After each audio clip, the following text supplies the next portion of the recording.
दिल्ली विधानसभा चुनाव में exit poll आने के बाद चारों तरफ खलबली मची हुई है। एग्जिट पोल के बाद दिल्ली में चर्चाओं का अलाव फिर से सुलग गया है कि क्या दिल्ली में भाजपा 27 सालों के बाद वापस से सत्ता विरोधी लहर का फायदा उठाकर लौट रही है। भाजपा ने जीत के दावे करने भी शुरू कर दिए हैं, जबकि आम आदमी पार्टी सारे आंकड़ों को झूठा करार दे रही है और कमोबेश कांग्रेस भी यही मान रही है। लेकिन एग्जिट पोल आने के बाद भाजपा ने लड्डू के ऑर्डर देने शुरू कर दिए हैं। पार्टी चूंकि बिना सीएम फेस के चुनाव लड़ रही थी, इसीलिए ये कवायद भी तेज हो गई कि अगर भाजपा जीतती है तो पार्टी का सीएम फेस कौन होगा।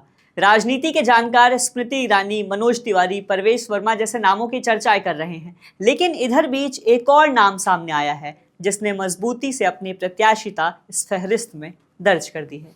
वो नाम है दुष्यंत गौतम का। नमस्कार, आप देख रहे हैं द हिंदी टॉप। मैं हूं आपके साथ प्रत्युष रौनक। खबर में आगे बढ़ने से पहले आप द हिंदी टॉप को सब्सक्राइब करके बेल आइकन दबाना ना भूलें, ताकि आप तक पहुंचे हर खबर सबसे पहले। दिल्ली चुनाव में भाजपा पीएम मोदी का नाम लेकर चुनावी मैदान में उतरी थी। आम आदमी पार्टी और अरविंद केजरीवाल पूरे चुनाव के दौरान भाजपा से यही सवाल पूछते रहे कि भाजपा बिना चेहरे के दिल्ली में चुनाव लड़ रही है, भाजपा की तरफ से दूल्हा कौन, भाजपा का सीएम फेस कौन। इतना ही नहीं, आम आदमी पार्टी कभी रमेश बिदूड़ी के नाम तो कभी परवेश वर्मा का नाम लेकर भाजपा का दिल्ली में सीएम फेस उन्हें बताती रही है। लेकिन अब जबकि दिल्ली में भाजपा मजबूती से एग्जिट पोल में उभर कर सामने आ रही है, तो भाजपा दिल्ली में सीएम फेस को लेकर कई नामों की बहस करने में लग गई है।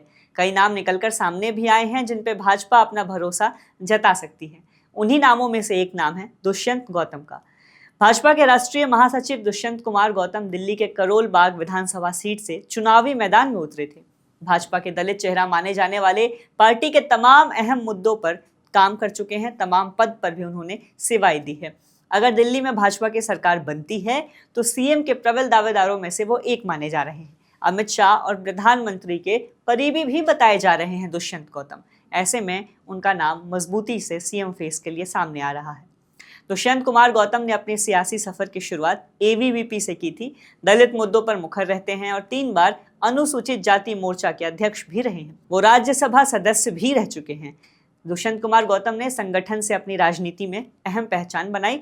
दिल्ली में दलित वोटों को जोड़े रखने के लिए भाजपा उनके चेहरे को प्रोजेक्ट कर सकती है, लेकिन उनके विवादित बयान उनके राह में रोड़ा बन के सामने आ सकते हैं। बता दें कि साल 2022 में उन्होंने भारत के पूर्व प्रधानमंत्री पंडित नेहरू को निकम्मा कहा, तो वहीं विपक्षी इंडिया गठबंधन की तुलना स्ट्रीट डॉग से की थी। इसके अलावा उन्होंने कहा था कि कांग्रेसी मंदिरों में लड़कियां छेड़ने जाते हैं।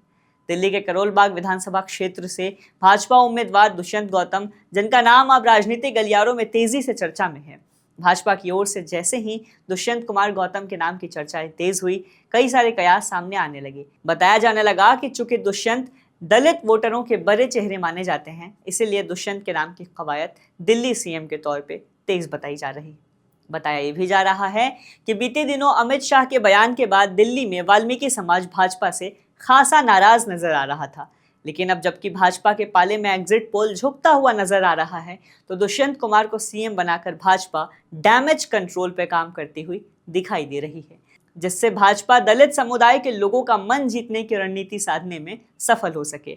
जिसके बाद अमित शाह के बयान की भी लीपापोती करने की पूरी कोशिश भाजपा करती हुई दिखेगी, अगर एग्जिट पोल के अनुसार ही भाजपा के पक्ष में चुनावी रिजल्ट आया। साथ ही साथ भाजपा के समर्थकों के बीच मनोज तिवारी के नाम को लेकर भी चर्चाएं खूब तेज है। गौरतलब है कि मनोज तिवारी को पूर्वांचली वोटरों से खासा प्यार मिलता रहा है। बताते चले कि मनोज तिवारी भी दिल्ली सीएम पद के लिए प्रबल दावेदार हैं। अगर भाजपा इस बार दिल्ली चुनाव जीतती है तो सांसद मनोज तिवारी को सीएम भी बनाया जा सकता है। मालूम हो कि मनोज तिवारी लगातार 3 बार से नॉर्थ दिल्ली सीट से सांसद हैं और भाजपा के पूर्वांचली चेहरा माने जाते हैं। इतना ही नहीं, तिवारी लगातार 3 बार से लोकसभा चुनाव भी जीत रहे हैं। साल 2024 में लोकसभा चुनाव में भाजपा ने दिल्ली के सभी 7 सीटों पर से 6 सांसदों का टिकट काट दिया था, लेकिन मनोज तिवारी इकलौते ऐसे चेहरे थे जिनको टिकट मिला, जिनका टिकट नहीं काटा गया और वो चुनाव जीत कर भी सामने आए। वहीं मनोज तिवारी पहले भी दिल्ली प्रदेश की जिम्मेदारी संभाल चुके हैं। मनोज तिवारी के अध्यक्ष रहते हुए साल 2020 में दिल्ली चुनाव हुए थे। भाजपा ने चुनाव कॉन्टेस्ट किया था मनोज तिवारी के नेतृत्व में साल 2020 में। हालांकि उस दौरान भाजपा सत्ता में तो नहीं आ सकी थी, लेकिन फिर भी दिल्ली में पूर्वांचली वोटों की सियासी ताकत को देखते हुए मनोज तिवारी की किस्मत का सितारा बुलंद हो सकता है। अगर मनोज तिवारी के राजनीतिक पारी की बात करें तो उन्होंने समाजवादी पार्टी से शुरुआत की, बाद में वो भाजपा में शामिल हुए। ऐसे में अब दिल्ली में चूंकि भाजपा के पक्ष में एग्जिट पोल झुकता हुआ सामने आया है, तो मनोज तिवारी के नाम की भी कवायद तेज हो गई है कि उन्हें भी मुख्यमंत्री बनाया जा सकता है। लोगों को भी, जो भाजपा समर्थक हैं, उनका भी खासा प्यार और विश्वास मनोज तिवारी के पाले में झुकता हुआ दिखाई दे रहा है। जरा फ्लैशबैक को समझें तो दिल्ली के सियासी इतिहास में भाजपा ने 1993 में सरकार बनाई थी। 1993 में 5 साल के कार्यकाल के दौरान 3 सीएम भी बनाए थे। 1993 में भाजपा ने सत्ता में आने के बाद ही मदन लाल खुराना को सीएम बनाया, उसके बाद साहिब सिंह वर्मा को मुख्यमंत्री की कुर्सी सौंपी। साल 1998 के चुनाव से पहले साहिब सिंह वर्मा की जगह सुषमा स्वराज को मुख्यमंत्री बनाया गया। 1998 के चुनाव हारने के बाद भाजपा कभी सत्ता में वापस नहीं आ सकी है अब तक दिल्ली के विधानसभा में। अब 2025 में जब एग्जिट पोल के लिहाज से भाजपा सरकार बनाती हुई नजर आ रही है, यही आंकड़े अगर नतीजे में तब्दील होते हैं तो सीएम की रेस में भाजपा के कई चेहरे शामिल होते दिखाई दे रहे हैं।